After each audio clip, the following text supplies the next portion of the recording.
You're doing it right now. Every time someone questions you, you explain. Every time someone doubts you, you justify. Every time someone challenges you, you defend. And every single time you do that, you lose. You think you're being reasonable. You think clarity earns respect. You think if you just explain it well enough, they'll understand. They won't. And deep down, in the part of you that's been paying attention, you already know that. You've explained yourself 100 times this year alone, to your boss, to your partner, to people who weren't even worth your breath. And what did it get you? More questions, more doubt, more challenges? Because here is the brutal truth that Machiavelli understood 500 years ago, and that nobody in your life will ever tell you directly. Explanation is confession. The moment you explain yourself, you've already signaled something catastrophic. You've told the room that their judgment matters to you, that their approval is something you need, that you are, at your core, a person who requires permission to exist with confidence. Niccolo Machiavelli watched princes fall. He watched powerful men crumble. And the pattern was never the battlefield. It was the throne room. It was that split second a ruler opened his mouth to justify a decision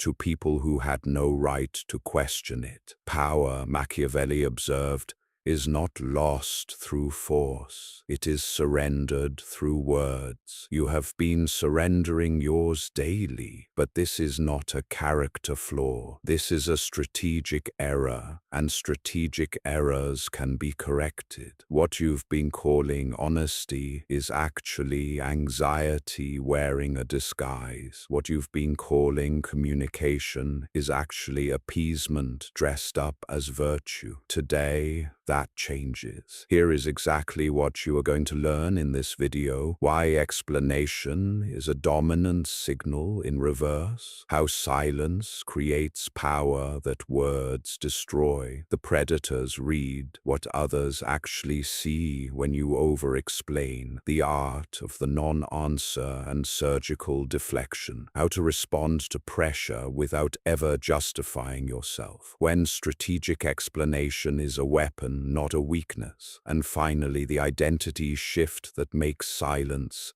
feel natural, not forced. Stay until the end, because that final shift is the one that rewires everything, and most people never figure it out without being shown directly. Here is the first thing you need to understand about power dynamics. Every social interaction is a negotiation, not for money, not for favors, for status, for the invisible hierarchy that governs who listens and who gets heard, who leads and who follows, who commands and who scrambles to justify. And in every single one of those negotiations, the person who explains first loses. Think about it in pure animal terms. A lion does not explain why it moved to a different part of the territory. A wolf does not justify why it's leading the pack in a new direction. The hyenas don't get a press conference. Dominance, in nature and in human psychology, is communicated through certainty of action, not elaboration. The moment you start explaining, you've broken the frame. You've stepped out of the position of authority and into the position of a supplicant. You are now petitioning for understanding. You're asking the room or the person to validate your reasoning. And here is the psychological mechanism underneath that. Covert contracts. Ask yourself this question. When you explain yourself, what are you expecting in return? You're expecting agreement, understanding. You're expecting the tension to dissolve. You've entered a covert contract. I explain myself thoroughly, therefore you accept what I've done. But the other person never signed that contract. They don't owe you acceptance. And when they don't deliver it,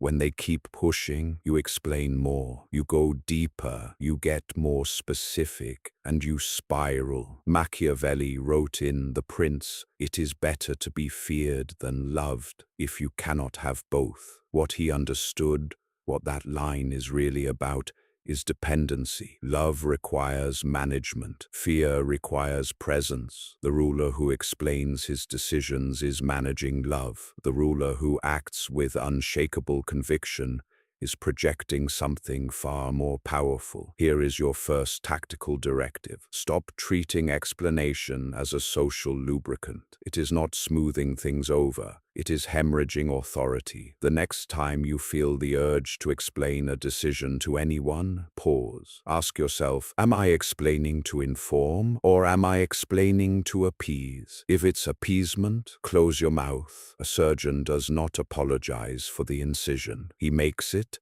and he moves forward. Next, we go deeper, because it's not just about what explanation signals to others, it's about what it does to you inside. Most people are terrified of silence. You've been conditioned since childhood to fill gaps in conversation, to smooth awkward pauses, to make others comfortable, to be easy to be around. That conditioning is a leash. Silence, in a high-stakes interaction, is not emptiness. It is pressure. It is a weapon. It is the psychological equivalent of holding ground while the other side breaks formation. Count to 3. Watch what happens. The next time someone questions your decision, a colleague, a family member, someone who has made questioning your choices a habit, don't respond immediately. Don't fill the space. Sit inside the silence for 3 full seconds and observe. They will fill it. People cannot tolerate a vacuum in conversation. The human brain interprets silence from a confident person as depth. It interprets it as consideration, as gravity, as the kind of measured response that only people with real authority produce. Meanwhile, the person who rushes to fill silence, the person who talks faster when pressed, who adds more and more words to make the discomfort go away, they read as desperate. This is information asymmetry in action. One of the most powerful forces in human interaction. The person who holds more information, or who appears to, controls the dynamic. When you over-explain, you dump your entire hand on the table. When you stay silent, the other person doesn't know what you're holding. Uncertainty breeds caution. Caution breeds deference. Robert Greene, building directly on Machiavellian principles, identified this as law number 4. Always say less than necessary, not occasionally, always, because every word beyond what is necessary is a word that can be used against you. Every word beyond what is necessary is a word that dilutes your authority. Every word beyond what is necessary is a word that costs you more than it earns. Here is your second tactical directive. Develop a silence practice, deliberately. This week, in low-stakes conversations, practice pausing before you respond, not for theatrical effect, for calibration. Train your nervous system to stop treating silence as danger. It isn't danger, it's leverage. The fox does not announce where it's going. It moves, and then it's already there. But there is something even more important than what silence does to others. We need to talk about what they see when you over-explain, because it's not what you think they're seeing. You believe that when you explain yourself, people see a thoughtful, reasonable person. You are wrong. Here is what the socially sophisticated person, the one in the room who has studied human nature, actually sees when you over-explain. They see anxiety. They see a need for approval so powerful that it's overriding your judgment. They see someone who can be pressured because pressure has already gotten results. They see someone who equates acceptance with safety, and that equation makes you predictable. Predictable makes you manageable. This is not cynicism. This is pattern recognition. Wolves do not hunt lions. They hunt prey that signals vulnerability. And in human social dynamics, over-explanation is one of the clearest vulnerability signals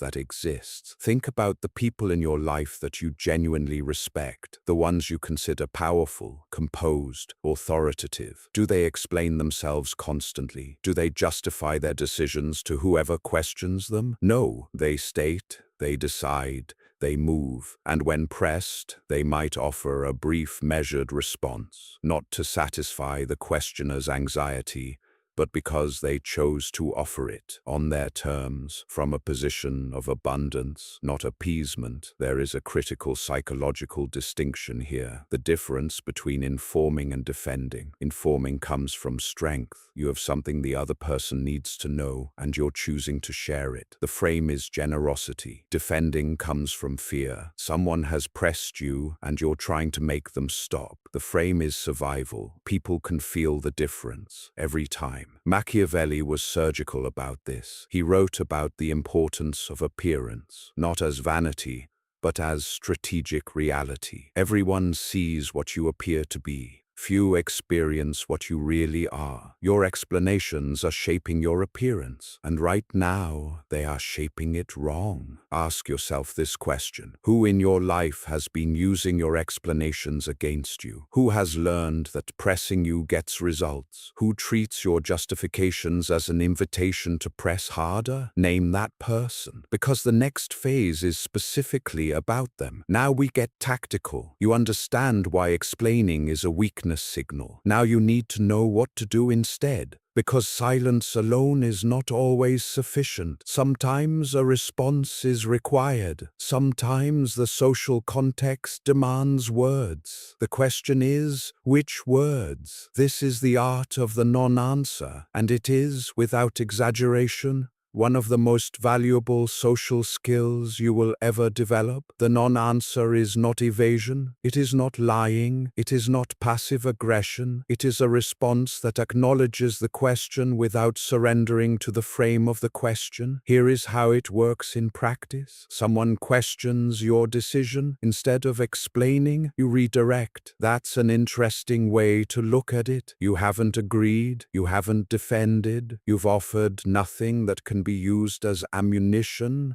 and you've returned attention to them. Or you simply confirm without elaborating. I've made my decision. 5 words. No explanation. The frame, this is settled territory. There is nothing to negotiate here. Or, when the pressure is more aggressive, you name what's happening without engaging the content. I notice you're very invested in understanding my reasoning. Now the dynamic has shifted entirely. You've moved from subject to observer. You're no longer inside the question, you're watching it from the outside, and the person pressing you has to reckon with the fact that their behavior is now the topic. This is a cognitive dissonance trigger. They came to challenge your decision. Now they're having to examine their own motivation. You never touched the original question. Machiavelli understood that power is maintained not through confrontation but through positioning. The wise man does at once what the fool does. Finally, the fool explains,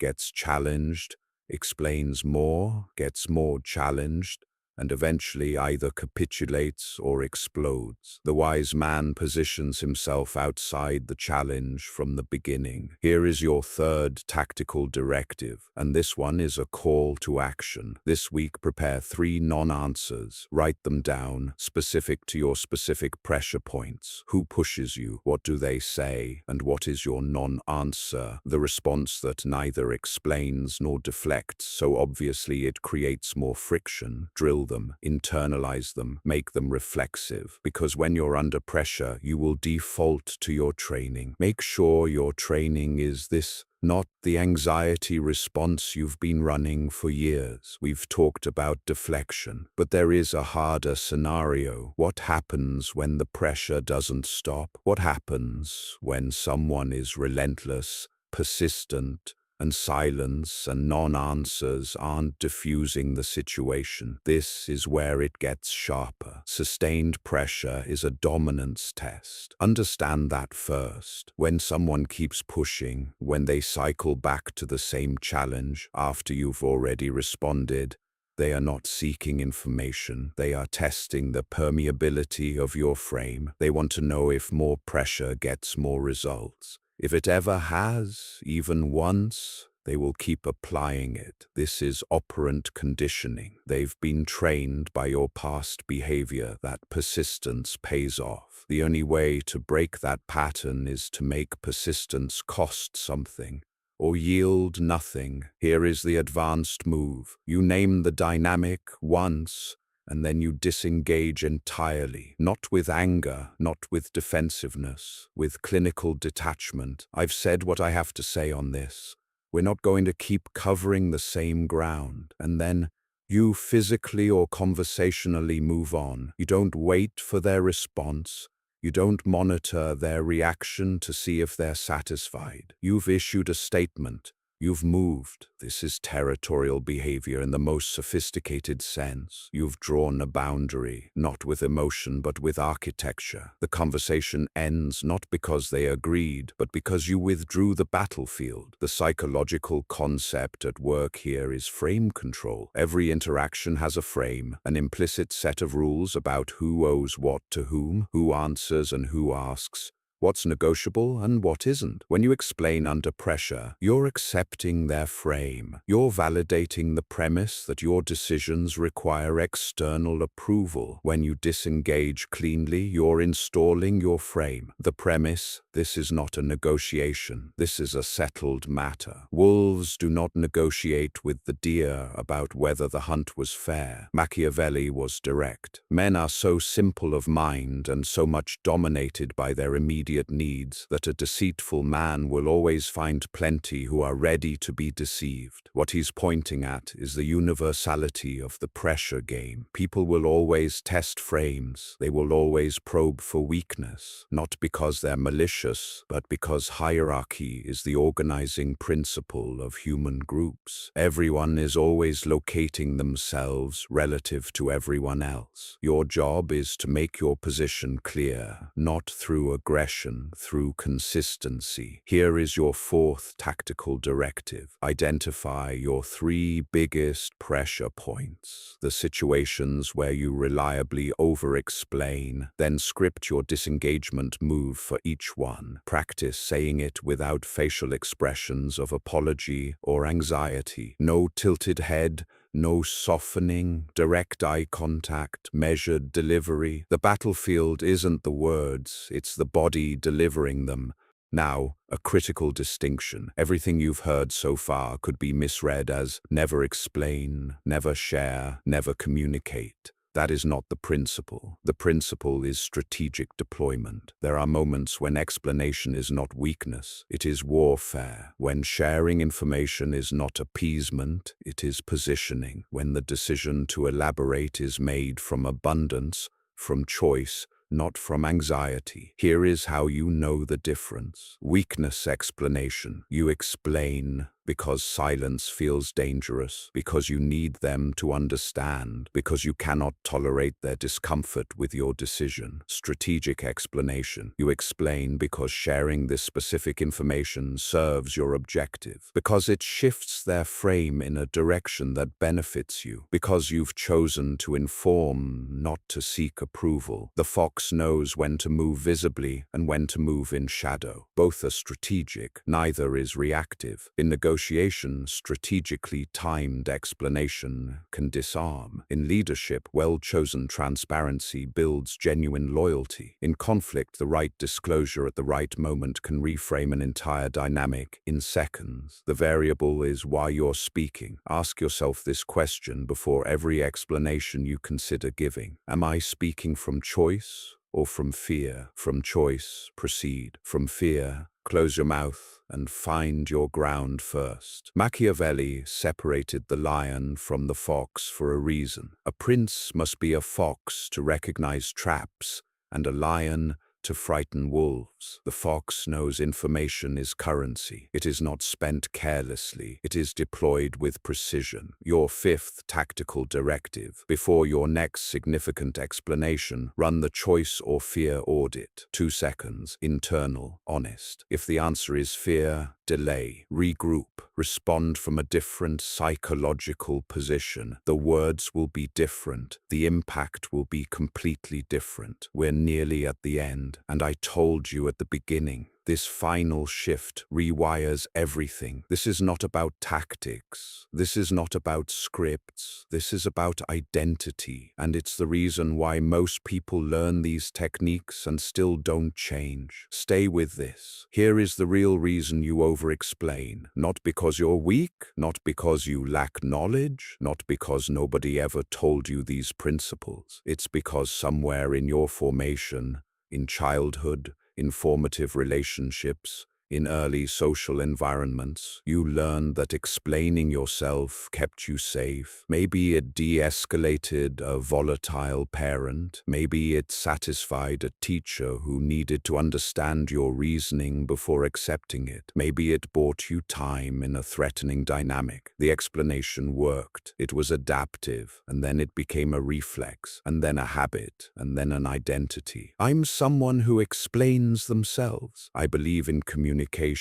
I'm transparent, noble framing, but what's underneath it? This is shadow integration in its most practical form. The part of you that over-explains is not a flaw to be shamed. It is a strategy that has outlived its usefulness. It served you once. It is costing you now. The question is not, how do I stop explaining? The question is, who am I when I no longer need external validation to feel secure in my decisions? That identity is not built through techniques. Techniques are the practice ground. The identity is built through repeated experience of your own stability. Every time you withhold an unnecessary explanation and the world does not end, your nervous system updates. Every time you sit in silence and watch the other person break first, your nervous system updates. Every time you disengage from a pressure campaign and feel your own frame hold, your nervous system updates. You are building a new map of what is safe. Machiavelli understood that character is not fixed. It is forged through the deliberate application of strategic behavior until that behavior becomes nature.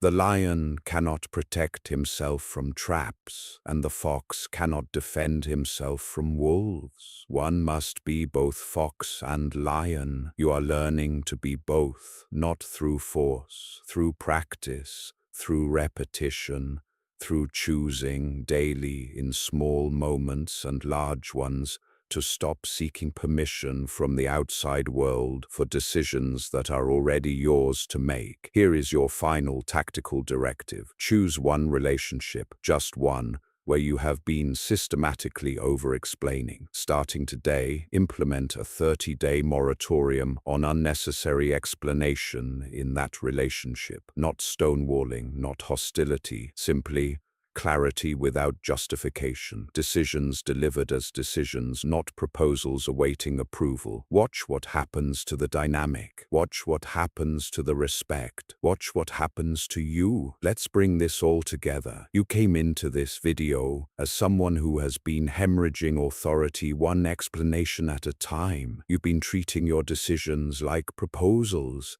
You've been submitting your reasoning to a jury that never had the right to judge it. That ends now. Here is what you've learned today. Explanation is a reverse dominant signal. It tells the room you need their approval. Silence is pressure, and pressure creates deference. What others actually see when you over-explain is vulnerability, and vulnerability invites predation. The non-answer is a weapon. Deploy it surgically and without apology. Sustained pressure is a dominance test. Disengage cleanly, without anger, without explanation. Strategic explanation exists, but only when chosen from strength, never from fear. And the deepest truth, identity is the real battlefield. Techniques without identity shift are temporary. The work is becoming someone who simply does not require external validation to act with confidence. Now hear the warning. If you leave this video and return to your default, if the next time you're challenged you open your mouth and start justifying, you will have paid the price of watching this and learned nothing. The hyenas in your life are not going to stop testing you. The pressure campaign campaigns are not going to stop. The people who have learned that pushing you gets results are not going to voluntarily forget what they know. You have to change the data they're working with. You do that through action, consistent, deliberate, strategic action, starting with the very next conversation where the urge to explain rises up,